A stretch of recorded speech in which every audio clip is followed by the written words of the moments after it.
UPSC पेट exam 2023, UP police constable, Bihar police constable आदि विभिन्न exam हेतु टुडे हिस्ट्री की सीरीज में आप सभी का अभिनंदन है। और टुडे की सीरीज का पार्ट हमारा थर्ड है। इससे पहले हम 2 पार्ट लगा चुके हैं। यदि आप लोगों के द्वारा नहीं देखे गए हैं तो वीडियो के डिस्क्रिप्शन बॉक्स में लिंक है, जहां जाकर के बेहतर तरीके से आप उन पार्ट्स को देख सकते हैं।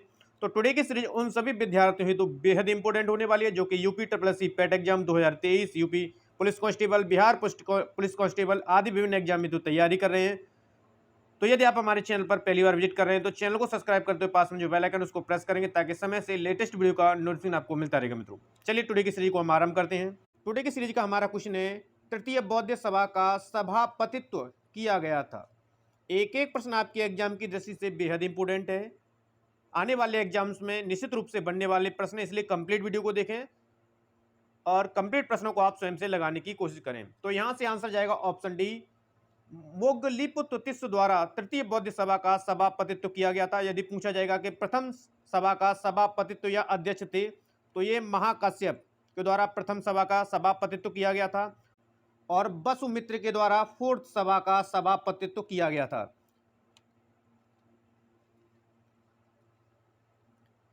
तृतीय बौद्ध संगीति कहां आयोजित की गई थी?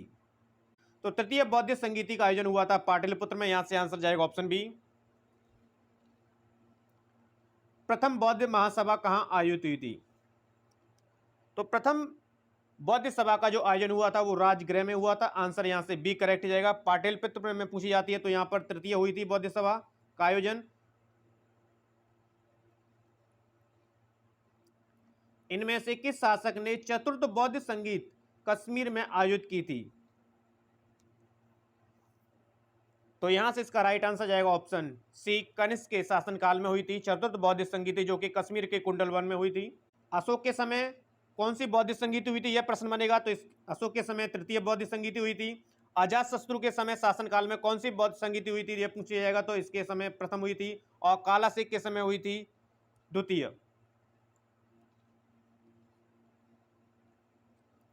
चौथी बौद्ध संगीति किसके द्वारा बुलाई गई थी? तो चौथी बौद्ध संगीति कनिष्क के द्वारा बुलाई गई थी, कश्मीर के कुंडलवन में हुई थी।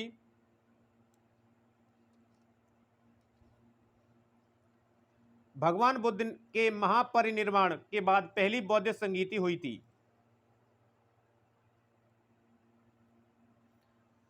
तो यहां से आंसर जाएगा ऑप्शन ए, राजगृह में प्रथम बौद्ध संगीति हुई थी।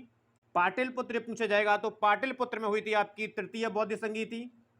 और वैशाली में यदि प्रश्न बनता है तो वैशाली में कौन सी बौद्ध संगीति हुई थी? तो वैशाली में हुई थी द्वितीय बौद्ध संगीति। तथ्यों को बेहतर तरीके से समझते चलेंगे। तृतीय बौद्ध सभा किस स्थान पर बुलाई गई थी? तो तृतीय बौद्ध सभा का आयोजन हुआ था पाटलिपुत्र में। यहां से आंसर जाएगा ऑप्शन डी, बिल्कुल से करेक्ट हो जाएगा।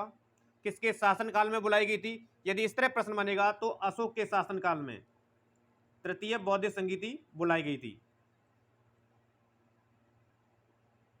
प्रथम बौद्ध परिषद को बुलाया गया था। तो प्रथम बौद्ध परिषद को बुलाया गया था अजातशत्रु के शासनकाल में। तो यहां से इसका आंसर जाएगा ऑप्शन सी। पूछा जाएगा कहां पर हुई थी? तो राजगृह में प्रथम बौद्ध संगीति हुई थी। चतुर्थ बौद्ध संगीति का आयोजन किसके शासनकाल में हुआ था? तो चतुर्थ बौद्ध संगीति का जो आयोजन हुआ था वो कनिष्क के शासनकाल में हुआ था। पूछा जाएगा कि कब हुई थी? तो चतुर्थ बौद्ध संगीति प्रथम शताब्दी में हुई थी। कहां हुई थी? कश्मीर कुंडलवन में हुई थी, कश्मीर के कुंडलवन में। इसके अध्यक्ष थे तो पूछा जाएगा तो वासुमित्र। चतुर्थ बौद्ध संगीति की अध्यक्षता की गई थी। महात्मा बुद्ध ने कहां महापरिनिर्वाण प्राप्त किया? तो यहां से इसका राइट आंसर जाएगा ऑप्शन बी, कुशीनगर में महात्मा बुद्ध के द्वारा महापरिनिर्वाण प्राप्त किया गया था। पूछा जाएगा सारनाथ, तो सारनाथ में इनका प्रथम उपदेश दिया गया था। बोध गया में इन्हें ज्ञान की प्राप्ति हुई थी और लुम्बिनी में इनका जन्म हुआ था। सभी तथ्यों को बेहतर तरीके से समझते हुए चलेंगे। निम्न में से किस भारतीय दर्शन ने परमाणु सिद्धांत का प्रतिपादन किया था? तो परमाणु सिद्धांत का प्रतिपादन किया गया था वैशेषिक दर्शन के द्वारा, यानी कि आंसर यहां से डी करेक्ट जाएगा। महावीर का जन्म स्थान था, तो यहां से आंसर जाएगा ऑप्शन बी, कुंडग्राम में महावीर का जन्म हुआ था।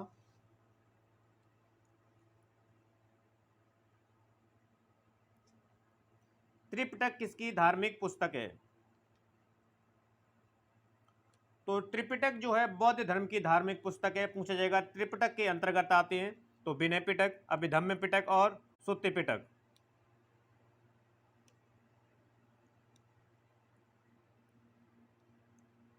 बुद्ध के जीवन की 4 महत्वपूर्ण घटनाओं और उनसे संबंधित 4 स्थानों को नीचे उल्लेख किया है।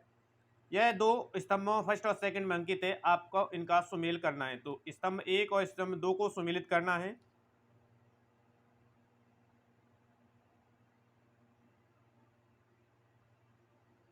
तो देखिए, जन्म बुद्ध का हुआ था लुम्बिनी में, ज्ञान प्राप्ति हुई थी बोध गया में, प्रथम प्रवचन दिया गया था सारनाथ में और निधन हुआ था कुशीनगर में, जिसे महापरिनिर्वाण कहा जाता है। तो यह ऑप्शन है 3 2 1 4। तो आगे देख लें 3 2 1 4 कहां पर है? 3 2 1 4 ऑप्शन सी में। तो इस तरह आंसर हमारा सी करेक्ट हो जाएगा। भगवत संप्रदाय के विकास में किसका योगदान अत्यधिक था? तो भगवत संप्रदाय के विकास में जो सर्वाधिक योगदान रहा था गुप्त शासकों का रहा था, क्योंकि इस समय यह चरमोत्कर्ष पर था। तो आंसर यहां से डी करेक्ट जाएगा। आजीवक संप्रदाय के संस्थापक कौन थे? एक एक प्रश्न आपके एग्जाम की दृष्टि से बेहद इंपॉर्टेंट है, इसलिए आप सभी प्रश्नों को लगाने की कोशिश करें और देखें कि कितने सही कितने गलत हैं। तो यहां से आंसर जाएगा ऑप्शन डी, मक्खिल गोसाल जो थे आजीवक संप्रदाय के संस्थापक थे। बराबर की गुफाओं का उपयोग किसने आश्रम गृह के रूप में किया था? तो बराबर की गुफाओं का उपयोग आश्रम के रूप में किया गया था आजीवकों के द्वारा। यहां से आंसर जाएगा ऑप्शन ए करेक्ट। निम्नलिखित में से कौन सबसे पूर्वकालिक जैन ग्रंथ कहलाता है?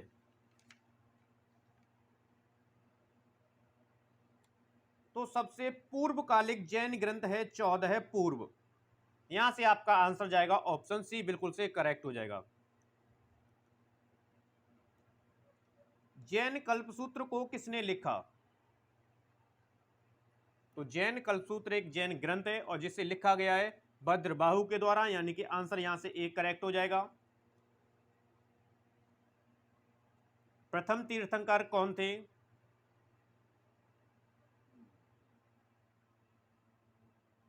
तो यहां से आपका आंसर जाएगा ऑप्शन सी, ऋषभ जो थे प्रथम तीर्थंकर थे। पार्श्वनाथ 23वें, अंतिम 24वें महावीर थे। जैन धर्म के अणुव्रतों में से कौन सा नहीं है? तो जैन धर्मों के अणुव्रतों की संख्या पूछी जाए तो 5 अणुव्रत होते हैं, जिनमें से आजीवा अणुव्रत को अणुव्रत नहीं माना गया, यानी कि आंसर यहां से सी करेक्ट जाएगा। नेक्स्ट है, निम्नलिखित में से कौन सी बात बौद्ध तथा जैन धर्म में समान नहीं है? तो यहां से जो आंसर जाएगा वो ऑप्शन सी हो जाएगा, आत्मदमन दोनों धर्मों में समान नहीं है। तो ये थे मित्रों टुडे के सबसे अहम और सिलेक्टेड टुडे की सीरीज के महत्वपूर्ण प्रश्नों की श्रृंखला। आशा करते हैं टुडे की सीरीज आपको पसंद है। सीरीज पसंद है तो मोर लाइक और शेयर करेंगे। चैनल को अभी तक सब्सक्राइब नहीं किया तो चैनल को सब्सक्राइब कर लिए, ताकि बेहतर तरीके से रिवीजन और तैयारी आप सभी लोगों की बनी रहे। मित्रों मिलते हैं नेक्स्ट वीडियो के साथ, तब तक आप सभी लोगों को नमस्कार है, धन्यवाद। पढ़ते रहिए, मस्त रहिए। धन्यवाद मित्रों।